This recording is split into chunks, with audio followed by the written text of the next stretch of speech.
আলাইকুম, কেমন আছেন সবাই? আশা করছি ভালো আছেন। আজকে আমি আপনাদের খুবই মজাদার ব্রয়লার মুরগি রান্না করে দেখাবো। আর ব্রয়লার মুরগিটা যাতে এমন ভাবে রান্না করবো যাতে এর কোনো গন্ধ না থাকে, তার জন্য প্রথমে ব্রয়লার মুরগিটা নিয়ে এটাকে হলুদ আর লবণ দিয়ে ভালো করে ভেজে নিব। এই তো দেখছেন হলুদ আর লবণ দিয়ে খুব ভালো করে ভেজে নিচ্ছি। আর এটা একটুখানি ভালো করে ভেজে নিতে হবে যাতে মুরগিটা একটু লালচে হয়ে যায়। এই তো দেখছেন আমার মুরগিটা প্রায় ভাজা হয়ে গিয়েছে। এবার আমি মুরগিটা তুলে নিচ্ছি। মুরগিটা তুলে নেওয়া হয়ে গেলে এবার যে কড়াইটা নিয়েছিলাম ওই কড়াইটাতেই আমি একটুখানি তেল দিয়ে দিব। একটুখানি তেল দিয়ে দিলাম। তেলটা দিয়ে দিয়ে তারপরে এর মধ্যে দিয়ে দিব হলো পেঁয়াজ। পর্যাপ্ত পরিমাণে পেঁয়াজ দিতে হবে। পেঁয়াজটা একটু বেশি পরিমাণে দিলে মুরগিটা খেতে আরো ভালো লাগে। এই তো দেখছেন আমি প্রায় হাফ কাপের মতো পেঁয়াজ দিয়ে দিয়েছি। পেঁয়াজ দেওয়া হয়ে গেলে এর মধ্যে দিয়ে দিচ্ছি দারচিনি, এলাচ, তেজপাতা।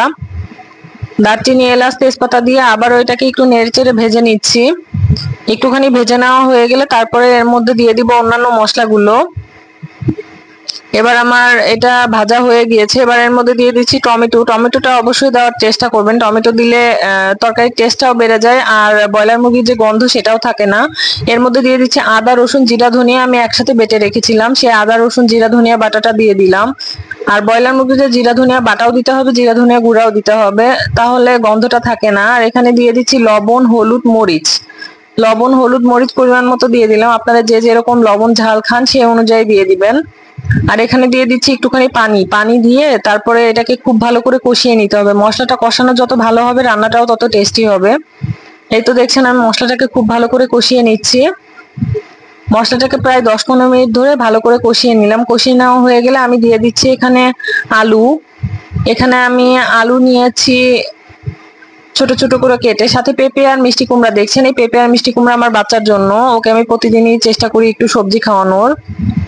আর এই তো এবার এর মধ্যে একটুখানি পানি দিয়ে দিলাম। পানি দিয়ে দিয়ে এটাকে একটুখানি সিদ্ধ করে নিতে হবে, কারণ আলুটা সিদ্ধ হতে সময় লাগে আর মুরগিটা যেহেতু আমি ভেজে নিয়েছি সহজেই সিদ্ধ হয়ে যাবে।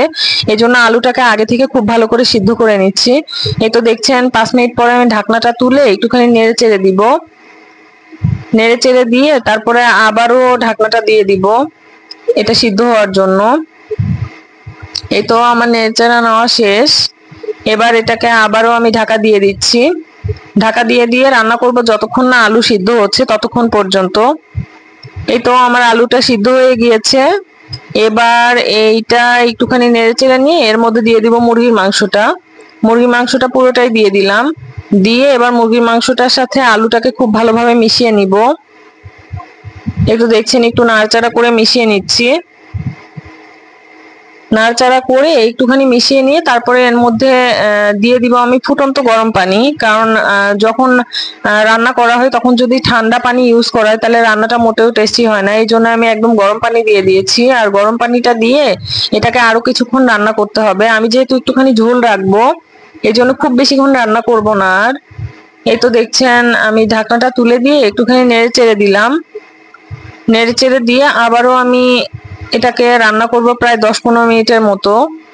রান্না করা হয়ে গেলে তারপরে এর মধ্যে দিয়ে দিব জিরা ধনিয়ার গুঁড়া। এই তো জিরা ধনিয়ার গুঁড়া ছিটিয়ে দিয়েছি। আমার রান্না একদম কমপ্লিট। আপনারা এইভাবে ব্রয়লার মুরগি রান্না করে দেখবেন, ব্রয়লার মুরগির গন্ধ মোটেও থাকবে না। সবাই ভালো থাকবেন। আল্লাহ হাফেজ।